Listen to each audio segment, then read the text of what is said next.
After the whistle starts in Hollidaysburg, where Fort Hill with a little trickery with the flea flicker as Noah House unloads a pass downfield to Jamison Powell for the touchdown. Let's watch that back. House hands it off and then it gets back, uncorking it for the touchdown. Thrown in the air and caught. Hit as he throws too. That was really impressive. What an aerial show. House. What an aerial show. Hello and welcome to After the Whistle. Our crews just got back from that game and many others around District 6. Live from University Park, I'm Harlan Pena. And I'm Chase Fisher. We'll bring you all those highlights plus a look into one of Penn State football's most anticipated games of the year, right here on After the Whistle.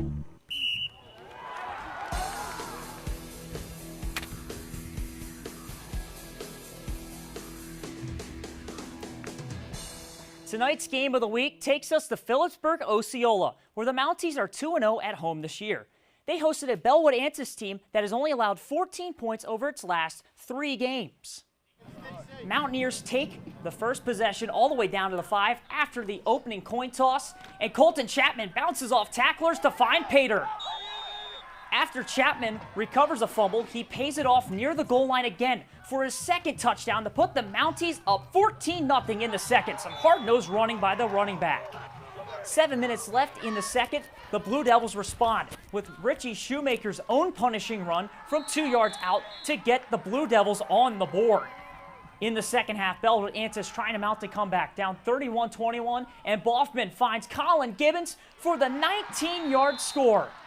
But they would come up just short after a turnover on their final drive as PO holds on for the 31-28 win. The Blue Devils fall to 500 and host BG next. PO goes to 4-2 and hosts Belfont next week. Our Game of the Week reporter Alec Brown was at PO to cover the matchup. Alec, sounds like we picked up a great game to feature this week.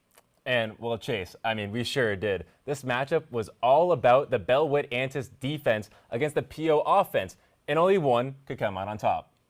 A football masterpiece was put on by Phillipsburg Osceola early on. Their staggering defense translated into grinded-out offensive possessions.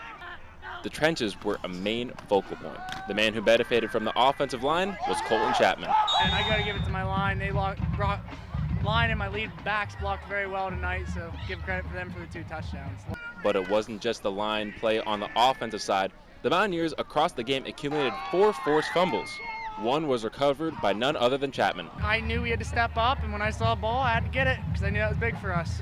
Big opportunity to capitalize. So Phillipsburg Osceola was doing great on offense and defense in the first half, but it'd be their mentality and grit that were put to the test in the second. PO lost focus in the fourth, leaving the door open for a potential comeback. But Coach Jeff Roman was not disappointed in the finish. Games like this are what it's all about, really. They're a good football team. I thought our kids played a heck of a game in all facets, and I'm excited for them. Coach Roman kept the same mentality whether his team was up 17 or 3. A Mounties interception sealed their victory. We're to win. You can't sit here and play not to lose. You got to play to win. And I think the kids are finally getting that mindset, and if we can do that, we're going to be successful. The Mounties are now averaging nearly 28 points per game after tonight, a big reason why they are 4-2. Harlan, back to you. The Central Dragons took the trip over to Huntington to face against the Bearcats. It was Army Appreciation Night at where other than War Veteran Field. Let's get the game rolling. Look at those unis. To start the game off, the Bearcat quarterback Elliot Geisler passes to Kobe Crahan for a 12-yard touchdown. You can't even see him. Up next, Dragons looking to score points. It's freshman Brooks Decker catches the pass and rolls into the end zone, making the score 7-7 to close out the first quarter. All tied up. Quarterback Carter Shank throws an underhand pass to Caden Horn, who throws it back downfield, stays on his feet. But unfortunately, the refs overturned that play. To finish out the quarter, Bearcats with the tush push. Do I hear little Eagles? Uh-oh. At half with the score of 21-13. Bearcats go on to win the game 49-19. The Bearcats travel to Tyrone next week while the Dragons will face Penns Valley area on the road. 18 years. That's how long it's been since Penns Valley has beaten Clearfield. The Rams enter tonight at 0-5, facing a Bison team trying to get right after losing to Huntington last week. As the sun sets over Bison Stadium, Xavier Curry drops back the pass and hits Cooper Broad over the middle, who takes it to the house, 79 yards. There he goes. Afterburners engaged. He's gone. Almost looking like Derrick Henry. Later in the second quarter, Clearfield kicker Colton Ryan sends a dribbler to Spencer Althouse, who juggles the ball before regaining possession and taking it all the way down the sideline for a kickoff return touchdown. Penns Valley puts their first points on the board with the score. In a stylish way, too. Towards the end of the half, Curry hands off to Ryan, who makes a herd of Rams miss, coming up just short on the 1-yard line for a gain of 30. Look at the hard-nosed running by the Clearfield player. No one can catch him. Channeled his inner Marshawn Lynch on that run. Less than a minute until halftime. Curry rolls out to his right and fires downfield to Landon Ranklin, who gets the toe down and secures the catch. An unbelievable play. Clearfield went on to dominate 46-14. Clearfield improves to 4-2 on the season and will face Bald Eagle area next week. Penns Valley falls to 0-6 and hosts Central next. The Crusaders of Bishop McDevitt traveled to Mansion Park all the way from Harrisburg for a Penn Commonwealth Conference game against the Altoona Mountain Lions. We begin in the first quarter with Bishop McDevitt's quarterback Sebastian Williams handing off to his running back Nazir Jones-Davis, who bruises through the defense with a walk-in touchdown. McDevitt goes up early, making it look easy. We move to later in the first with Sebastian Williams with yet another score. This time to wide receiver Howard Holton Jr. making the defense look lost in coverage. Can they do anything else? Through to the second quarter, Altoona tries to trick it up with the flea flicker that is snatched out of the air by defensive back Patrick Wright, effectively ending the Altoona drive. Go up and get it, young man. Bishop McDevitt shut out Altoona 38-0. Bishop McDevitt moves to 4-2 while Altoona drops to 2-4. When we come back, we'll take a look at Bellefonte's homecoming celebration. Also, highlights from one of the biggest games in the area, Fort Hill at Hollidaysburg. But first, here are some scores around District 6.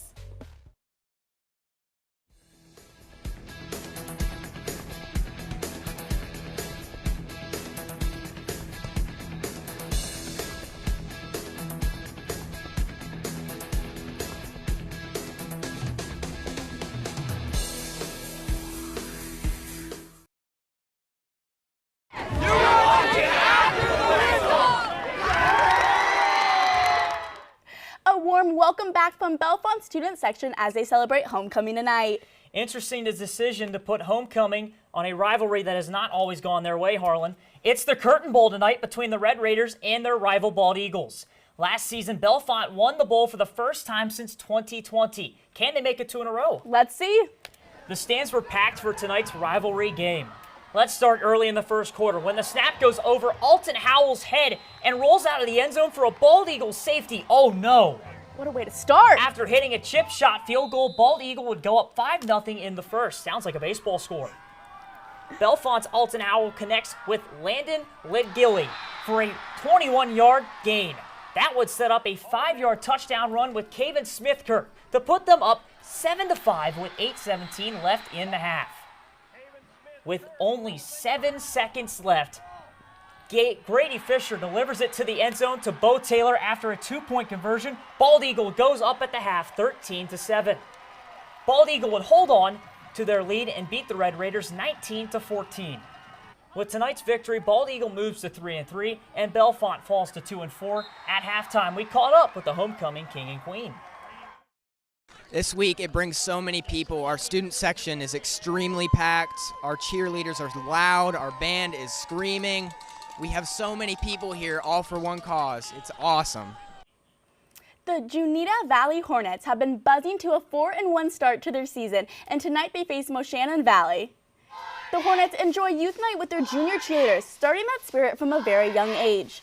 As Andrew Clark would punch in this goal line rush to open up the score, 8-0 Hornets, with the 2-point conversion being successful. Back to Junita Valley as Gavin Smith would fail to take the pitch and JC Smith would drop to the ground collecting the fumble. The Hornets would get the ball back and fire deep downfield by Mason Abernathy would rise up and haul it in for the turnover to break a tackle and head the other way. An interception at its finest. Now to the second quarter, Andrew Clark takes this one, bounces off arm tackles, cup upfield into the end zone to extend Juanita's Valley to 15-0. Junita Valley would overcome Moshannon's Valley defense to go on to win 28-6. As they advance to 5-1 and look to keep rolling against Mount Union, while Moshannon Valley falls to 2-4 and will look to bounce back next week against Carenzoville. Mifflin County has lost 3 straight games by a combined score of 67-13. Palmyra has also had their ups and downs. Tonight they travel to Kishbank Field at Chapman Stadium. And it's Husky homecoming as Mifco crowns their king and queen. Such a special moment, Harlan. Early in the first, Palmyra's Jake Shellhorn intercepts Chase Harding in the end zone and brings it back to the 22-yard line. The Huskies come up with nothing on their opening drive. After a scoreless first half, Mifflin County's Jackson Strohecker runs it for his first varsity touchdown. What a moment for the young kid as the Huskies go up 8-0. But not so fast, my friend, as Lee Corso would say, as Palmyra's Travis McDaniel goes 75 yards on the first play of the ensuing drive. There he goes, breaking tackles down the sideline. He hits the gray paint, which means it's a touchdown. No one is even near him as he goes home. However, the Cougars would fail to convert the 2-point conversion, and that would be all she wrote in the offensive department as the Huskies would hold on to win a tight ball game 8-6. Mifflin County moves to 3-3, and they travel to Waynesboro next week. Palmyra drops to 2-4 and will host Lower Dauphin. The Fort Hill Seminoles drive from Maryland to challenge Hollidaysburg in their homecoming game. Both fan bases came out and drove to Tiger Stadium for what turned out to be an entertaining matchup. A little over halfway through the first quarter, Fort Hill throws their first pass of the game, and it goes 43 yards to the house for Jamison Powell's Morris, his first of many highlights in this interstate rivalry. Oh, he must have been a big factor. The Golden Tigers would respond quickly, driving down the field, leading to quarterback Cole Delattre, rumbling 8 yards into the end zone. He's very happy about that one. Then the excitement picked up late in the second quarter, starting with a flea flicker from Noah House right back to Powell Moore's 43 yards and extends the lead to 10. We know you saw this one earlier. We have to watch it again. It was too good. Hollidaysburg closed the gap with a block kick. They returned it for a touchdown and came back into the second half to defeat them 35-30. Hollidaysburg will face Jersey Shore next Friday, and Fort Hill will travel down to West Virginia to face the Bridgeport Indians. We'll be right back.